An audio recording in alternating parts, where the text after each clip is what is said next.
Good morning, students. Today we are going to study about articles. In your earlier classes also, you have studied about articles. You all know what are articles: a, and, the. These three are the articles. So, the article is of two types. First, definite article and second, indefinite article. जो first definite article होता है वो सब use किया जाता है कि जब हम किसी पर्टिकुलर चीज की बात करें तो आप डेफिनेट चीजों के साथ क्या आता है द। जो हम इनडेफिनेट चीजों की बात करते हैं, उन चीजों की बात करते हैं जिनके बारे में हमें नहीं पता होता, तो उसके साथ कौन सा आता है ए और एन। आर्टिकल हमेशा हम नाउन के पहले यूज करते हैं।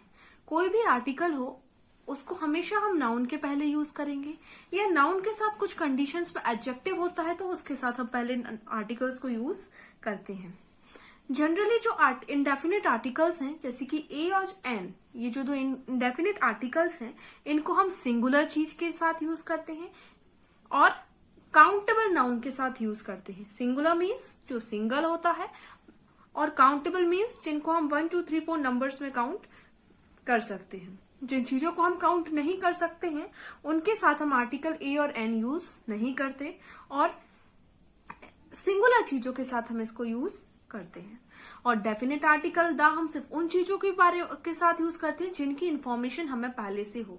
द इंफॉर्मेशन किसी भी चीज के बारे में जो इन्फॉर्मेशन हमें पहले से होती है उसके साथ हम आर्टिकल द को यूज करते हैं। Just for example, this is the book I was talking about.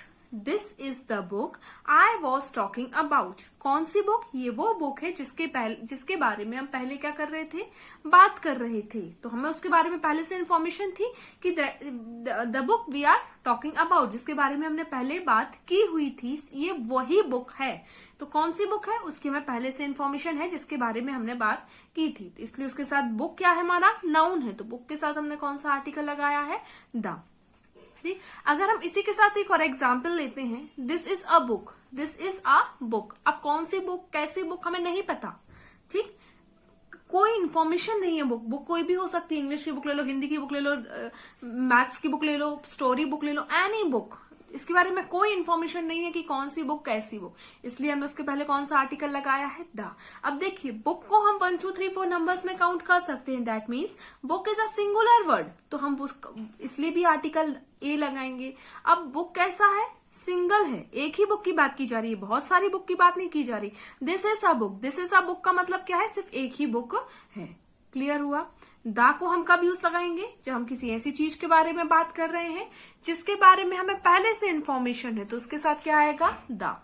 और ए कब लगाएंगे, जब हम ऐसी चीज के बारे में बात कर रहे हैं जिसके बारे में हमें पहले से इंफॉर्मेशन नहीं है, तो उसके साथ हम क्या लगाएंगे, ए। इतना क्लियर हो गया होगा।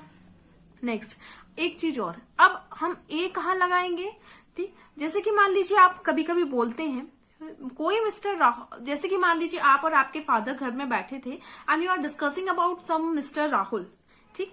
Suddenly the door bell ring and you open the door, Mister Rahul is there. तो आपको पहले से पता है कि कौन से मिस्टर राहुल थे जिसके बारे में आपके फादर आपको पहले से बता रहे थे। तो आप घर के अंदर जाके अपने फादर को क्या बोलोगे, father the mister Rahul is coming. Mister Rahul is coming मतलब वो जिन मिस्टर राहुल के बारे में आप बात कर रहे थे वो मिस्टर राहुल आए हुए हैं। लेकिन अगर मान लीजिए कि आप लोग उनके बारे में बात नहीं कर रहे थे या आप किसी भी मिस्टर राहुल के बारे में कुछ नहीं जानती और सडनली डोर बेल रिंग हुई और आपने दरवाजा खोला, कोई सडन अननोन पर्सन आपसे आके बोला कि वो मिस्टर राहुल हैं, तो आप घर अंदर जाके अपने फादर को क्या बोलोगे, mister Rahul is coming. Mister Rahul is at the door. जब हम हिंदी का वर्ड यूज करते हैं कोई, जैसे कि कोई मिस्टर राहुल दरवाजे पर हैं, जब हम किसी को नहीं जानते, कोई हमारे घर आता है तो हम उसको दरवाजे पर पूछकर अंदर जाके क्या बताते हैं कि कोई मिस्टर राहुल आए हैं, ठीक। तो इसलिए हम उसको इंग्लिश में क्या यूज करेंगे, mister Rahul is at the door. Mister Rahul is at the door means हम उन राहुल के बारे में कुछ नहीं जानते, ना हमें पहले से उनके बारे में कोई इन्फॉर्मेशन, इसलिए हमने क्या यूज किया है, ए। क्लियर। अब मेन चीज क्या है, हम ए कहाँ यूज करेंगे एंड एन कहाँ यूज करेंगे, ये तो हमें पता चल गया कि इंडेफिनेट आर्टिकल्स किसके साथ आते हैं, क्या होता है, ए और एन। जब हम इंडेफिनेट चीजों की बात करते हैं, सिंगुलर चीजों की बात करते हैं, काउंटेबल चीजों की बात करते हैं, तो क्या आता है, ए और एन। लेकिन ए कहाँ आएगा और एन कहाँ आएगा, ठीक। तो आपने पहले भी क्लासेस में पढ़ा होगा अपनी कि जो ववल्स होते हैं, ववल्स means A E I O you, ठीक। ए ई आई ओ यू के साथ हम क्या लगाते हैं, एन लगाते हैं। और कॉन्सोनेंट्स जो होते हैं ए ई आई ओ यू को छोड़कर जो भी अदर अल्फाबेट्स होते हैं उनको हम क्या बोलते हैं, कॉन्सोनेंट्स। तो कॉन्सोनेंट्स के साथ क्या आता है, ए। लेकिन अगर मान लीजिए कोई वर्ड हमने अभी पढ़ा था ववल से स्टार्ट होता तो एन लगा देते। हम ववल के लिखने के पे डिपेंड करके ये चीज डिसाइड नहीं करते। आप बोलते हो तो उनका बोलने में साउंड क्या आ रहा है उस पर डिपेंड करेगा कि ए आएगा कि एन। अगर बोलने पर आपका ववल आ रहा है तो वो क्या आ जाएगा, एन। और कॉन्सोनेंट का साउंड आ रहा है तो उसमें क्या आ जाएगा, A. Let's for example, just for example, university. University किससे लिखा गया, यू से, ठीक। यूनिवर्सिटी यू से लिखा गया। यू क्या है, एक ववल है, तो हाँ उसके साथ क्या आना चाहिए था, ए आना चाहिए था, ठीक। लेकिन इसके साथ क्या है, एन आना चाहिए था। क्यों, क्योंकि ववल के पहले हम एन लगाते हैं, लेकिन हमने इसके साथ क्या लगाया, ए। तो इसके एक बेस्ट ट्रिक मैं आपको आज बताने जा रही हूँ कि जिसको देखकर आपको कोई डाउट ही नहीं रहेगा कि ए लगाना है कि एन लगाना है। जो भी वर्ड आपके पास आया है आप ये दिमाग से निकाल दीजिए कि ववल है कि कॉन्सोनेंट है, कुछ भी मत याद रखिए।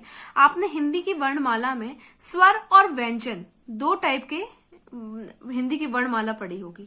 तो मान ली जब आपके पास कोई भी वर्ड आया और आप उसको क्या लिखेंगे, हिंदी में लिखेंगे। हिंदी में लिखने से अगर वो जो वर्ड है वो व्यंजन से स्टार्ट होता है तो उसके साथ हम क्या लगाएंगे, ए। और अगर वो वर्ड स्वर से स्टार्ट होता है तो उसके साथ हम क्या लगाएंगे, an. For example university. University वैसे तो ये ववल है, यू है, तो हमें एन लगाना चाहिए था। लेकिन इसके साथ जब हमने इसको हिंदी में लिखा तो ये किससे स्टार्ट हुआ, या से स्टार्ट हुआ।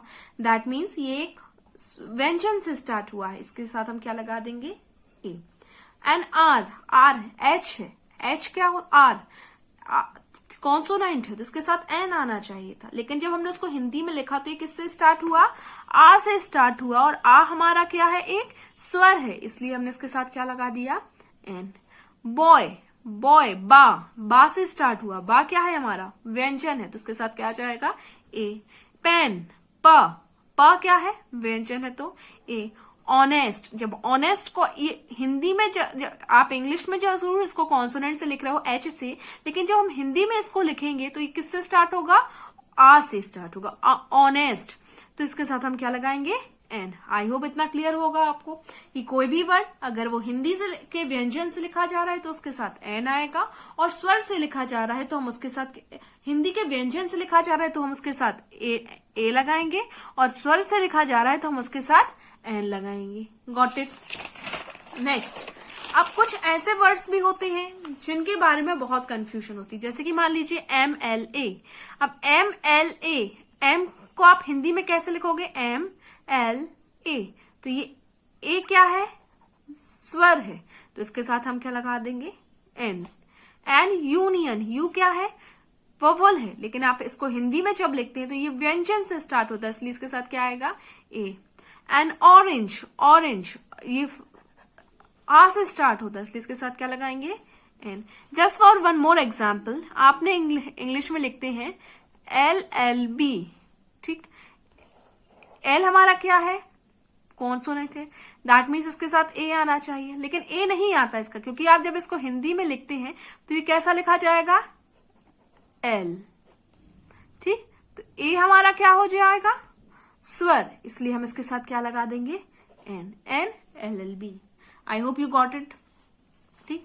अब देखिए, आपने जनरली बोलते हुए सुना होगा लोगों को THE जो दा होता है, इसको कुछ लोग दा भी बोलते हैं, कुछ लोग दी भी बोलते हैं, ठीक।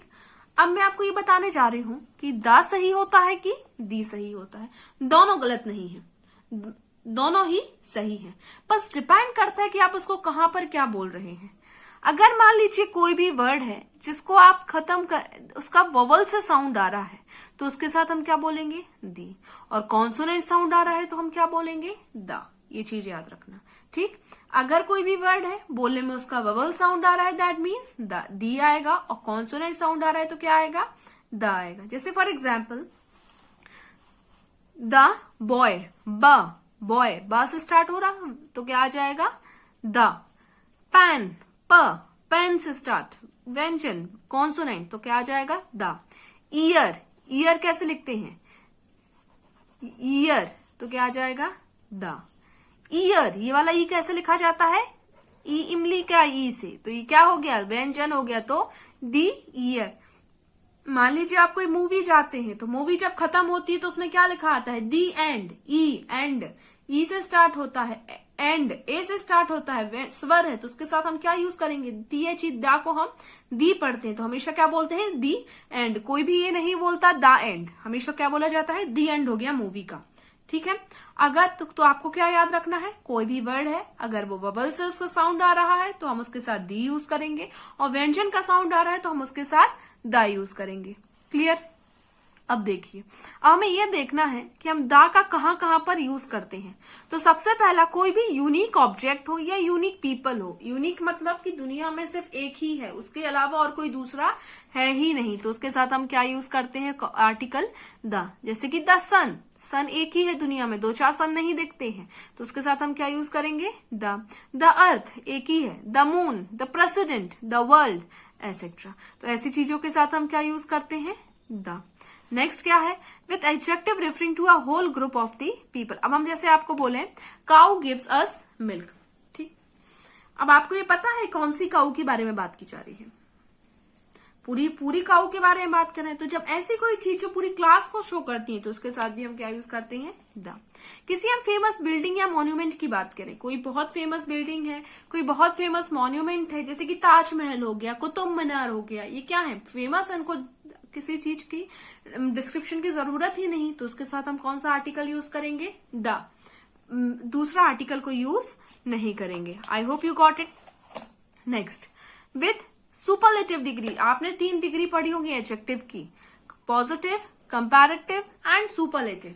Positive means when we are talking about a single person, comparative when we are comparing 2 persons, 2 thing. जब हम 2 पर्सन 2 थिंग को कंपेयर करते हैं तो वहां कौन सी डिग्री आती है? Comparative. And when we are comparing 1 person with more than 2 person, तो उसको किस डिग्री में रखते हैं? सुपरलेटिव। ठीक। जस्ट फॉर एग्जाम्पल, अगर हम बोले Rita is a beautiful girl, तो किसके बारे में बात की जा रही है? Rita. Rita mean single girl, तो वो क्या हो जाएगा? Positive degree. क्यों? क्योंकि हम सिर्फ रीता की बात कर रहे हैं। अगर हम बोले Rita is more beautiful then Sita, ठीक, तो हमने किसको कंपेयर किया? 2 को, रीता और सीता, 2 को कंपेयर किया है, तो इसमें कौन सी हो जाएगा? कंपैरेटिव। अगर हम बोले Rita is the most beautiful girl of the school, तो रीता को हमने पूरे स्कूल की लड़कियों से कंपेयर कर डाला, तो फिर वो क्या हो जाएगा? सुपरलेटिव। तो जब हम सुपरलेटिव डिग्री को यूज करते हैं तो हम उसके साथ कौन सा आर्टिकल यूज करते हैं? द हाईएस्ट, द स्मॉलेस्ट, तो ये कौन सी डिग्री हो जाती है? सुपरलेटिव। अगर मान लीजिए किसी कंट्री का हम नेम यूज करते तो जनरली बाकी कंट्री के साथ हम द का यूज नहीं करते। आप ये नहीं बोलोगे द कनाडा, द इंडिया, ऐसे नहीं बोलेंगे। हम सिर्फ इंडिया बोलेंगे, सिर्फ कनाडा ही बोलेंगे। लेकिन मान लीजिए कोई ऐसी कंट्री है जिसके नाम के साथ किंगडम आता हो, स्टेट्स आता हो या रिपब्लिक आता हो, तो उसके साथ हम क्या यूज करेंगे? The United states, the United kingdom, ठीक। लेकिन अगर मान लीजिए इंडिया लिखा हुआ है, ठीक, रशिया लिखा हुआ है, चाइना लिखा हुआ है, तो इनके साथ हम द का यूज नहीं करेंगे। हम सिर्फ उन कंट्रीज के साथ द का यूज करेंगे जिनके वर्ड के साथ किंगडम आता है, स्टेट आता है या रिपब्लिक आता है। एक्सेप्ट दिस, हम किसी और वर्ड के साथ आर्टिकल द यूज, किसी और कंट्री के साथ आर्टिकल द यूज नहीं करेंगे, ठीक। एंड नेक्स्ट इज, अगर हम रिवर्स की बात करें, कैनाल्स की बात करें, ओशियन की बात करें, the Ganga is the famous river of India, the largest river of the world, तो हम उसके साथ क्या यूज करेंगे? द अटलांटिक ओशियन है, द पैसिफिक ओशियन है, तो इनके साथ हम क्या यूज करेंगे? Article the. I hope you, आपके लिए इतना क्लियर हुआ होगा, ठीक। नेक्स्ट, अभी हमने क्या पढ़ा था कि हम आर्टिकल द कहां कहां पर यूज करते हैं, कहां कहां यूज करते हैं, रिवाइज करेंगे। पहला, हम आर्टिकल द यूज कहां करते हैं? फेमस पर्सनैलिटी के साथ, यूनिक चीजों के साथ जो दुनिया में एक ही है। सेकंड, अगर आप किसी क्लास को रिप्रेजेंट कर रहे हैं तब। थर्ड, जब हम किसी सुपरलेटिव डिग्री की बात करते हैं तब। फोर्थ, जब हम किसी मॉन्यूमेंट्स की बात करते हैं तब। फिफ्थ, हम ऐसी कंट्री की बात करें जिनके नाम के साथ किंगडम आता हो, स्टेट आता हो, रिपब्लिक आता हो, तो उनके साथ हम आर्टिकल दा लगाएंगे। एंड लास्ट वन इज, अगर हम रिवर्स की बात करते हैं, कैनाल्स की बात करते हैं, ओशियंस की बात करते हैं, तो उसके साथ हम कौन सा आर्टिकल यूज करते हैं? आर्टिकल दा। अब कहां पर हम आर्टिकल दा यूज नहीं करेंगे? किसी भी डिसीज का नाम अगर आप लें, किसी भी बीमारी का नाम आप लेंगे, तो उसके साथ आर्टिकल दा यूज नहीं किया जाएगा। The most famous disease now a days corona, ठीक, द मोस्ट पैंडेमिक डिसीज, तो कोरोना के साथ हम द कोरोना यूज नहीं करेंगे। डिसीज का नेम है तो हम सिर्फ उसके साथ हम द का यूज नहीं, सिर्फ हम उसका ही नाम यूज करेंगे। मान लीजिए कोई ट्यूबरक्लोसिस, डायबिटीज, ये सारी क्या हैं? बीमारियां हैं, तो हम द डायबिटीज नहीं बोलेंगे, हम सिर्फ क्या बोलेंगे? डायबिटीज। द ट्यूबरक्लोसिस नहीं बोलेंगे, द कैंसर नहीं बोलेंगे, हम सिर्फ क्या बोलेंगे? Tuberculosis, cancer. I hope you got it. अब हम किसी लैंग्वेज का नाम लेते हैं, जैसे हिंदी है, इंग्लिश है, रशियन है, तो हम द हिंदी नहीं बोलते, द इंग्लिश नहीं बोलते, द संस्कृत नहीं बोलते, हम सिर्फ क्या बोलते हैं? Hindi, English, Sanskrit, maths, science, French, कोई भी लैंग्वेज आप ले लीजिए। किसी भी कंट्री के नेम, जो हमने आपको पहले ही बताया था कि सिर्फ ऐसी कंट्री जिनके साथ यूनाइटेड वर्ड जुड़ा हो, स्टेट वर्ड जुड़ा हो या रिपब्लिक वर्ड जुड़ा हो, सिर्फ इन कंट्री के साथ द आता है। इसके अलावा किसी और कंट्री के नेम के साथ आप द यूज नहीं करेंगे। नेक्स्ट है ब्रेकफास्ट, लंच, डिनर, इनके साथ हम आर्टिकल द यूज नहीं करेंगे। आप किसी स्कूल के साथ, हॉस्पिटल के साथ, कॉलेज के साथ द का वर्ड यूज नहीं करेंगे। लेकिन इसमें एक एग्जाम्पल है। मान लीजिए हॉस्पिटल जाना है, ठीक, हॉस्पिटल जनरली लोग क्यों जाते हैं? ट्रीटमेंट कराने। तो अगर आप मान लीजिए हॉस्पिटल ट्रीटमेंट कराने के लिए जा रहे हैं, तो वहां क्या आएगा? सिर्फ हॉस्पिटल ही आएगा। लेकिन मान लीजिए आपका कोई रिलेटिव वहां पेशेंट है, या आपका कोई दोस्त वहां पर एडमिट है और आप उससे मिलने के लिए जा रहे हैं, ठीक है, तो हॉस्पिटल का मतलब ये तो होता नहीं कि हम मिलने जाएंगे। उसका बेसिक पर्पस क्या है? ट्रीटमेंट कराना। तो उसके साथ जब बेसिक पर्पस के लिए हम जाए तो द यूज नहीं करेंगे, लेकिन हम उसके अलावा किसी और पर्पस से जाते हैं तो हम फिर द यूज करेंगे। जैसे कि फॉर एग्जाम्पल स्कूल है, स्कूल जनरली लोग किस लिए जाते हैं? पढ़ने जाते हैं। कॉलेज है, कॉलेज लोग किस लिए जाते हैं? पढ़ने जाते हैं। तो अगर आप कॉलेज पढ़ने के लिए जा रहे हैं तो आप द का यूज नहीं करेंगे। लेकिन अगर आप कॉलेज में दंगा करने जा रहे हैं, स्ट्राइक करने जा रहे हैं, मोर्चा निकालने जा रहे हैं, तो ये स्कूल कॉलेज इसलिए तो होते नहीं है, तो उसके साथ हम फिर क्या यूज करेंगे? द। जेल है, अगर आपको जेल में बंद किया गया है, आप वहां कैदी हैं, प्रिजन में हैं, तो हम फिर आप उसके साथ द यूज नहीं करोगे। लेकिन मान लो आपका कोई पहचान वाला जेल में है और फिर आप वहां उससे मिलने गए हो, और तो हम उसके लिए फिर क्या यूज करेंगे? द। क्यों? क्योंकि वहां जेल मिलने के लिए थोड़ी होता है, उसका बेसिक काम वो थोड़ी है। तो कोई भी जगह, चाहे वो स्कूल हो, हॉस्पिटल हो, कॉलेज हो, अगर वहां पर जो बेसिक काम होता है, आप वही काम से वहां पर गए हो, तो उसके साथ द का यूज नहीं किया जाएगा। लेकिन अगर उसको छोड़कर किसी और काम के लिए आप गए हैं, तो फिर वहां पर हम द का यूज करेंगे। I hope you got it. ठीक, अब ये तो था आर्टिकल का, आई होप आपको समझ आया होगा। ठीक, अब आप इसको अपने अकॉर्डिंग रिवाइज कर लीजिएगा। ठीक, और जो भी डाउट हो let me know afterwards. Okay, आप अपना जो शाम को जब आप 4 to 5 अपना रिप्लाई देंगे, तो आप उसमें मुझे बता दीजिएगा what you have a doubt. अब एक और चीज मैं आज आपको बताने जा रही हूँ। अभी आप सबने सुना होगा कि एक बहुत बड़ी पैंडेमिक डिसीज कोरोना इंडिया में या पूरे वर्ल्ड में चल रही है। ठीक, तो आपने एक वर्ड सुना होगा पैंडेमिक, और एक वर्ड आपने सुना होगा एपिडेमिक। ठीक, तो इन दोनों वर्ड्स में क्या डिफरेंस है? एपिडेमिक डिसीज भी बोला जाता है, पैंडेमिक डिसीज भी जो बोला जाता है, लेकिन कोरोना को क्या डिस्क्राइब किया गया है? पैंडेमिक। तो कोई भी बीमारी जब एक छोटे लेवल पर होती है, किसी एक स्टेट में हो, मान लीजिए अगर कोरोना सिर्फ इंडिया में होता, तो फिर हम उसको क्या बोलते हैं? एपिडेमिक। क्यों? क्योंकि एक पर्टिकुलर प्लेस पर है, एक पर्टिकुलर एरिया में है। लेकिन कोई बीमारी जब पूरे वर्ल्ड में हो, बहुत बड़े एरिया में हो, तो हम उसको क्या बोलेंगे? पैंडेमिक। क्लियर? अगर पर्टिकुलर एरिया में है तो एपिडेमिक, बहुत बड़े एरिया में है तो वो क्या हो जाएगा? Pandemic. I hope you understand this. ठीक, नाउ आप इसकी जो आर्टिकल्स हमने पढ़े थे, आप ये रिवाइज कीजिएगा। जो भी प्रॉब्लम हो let me know afterwards. Okay, thank you.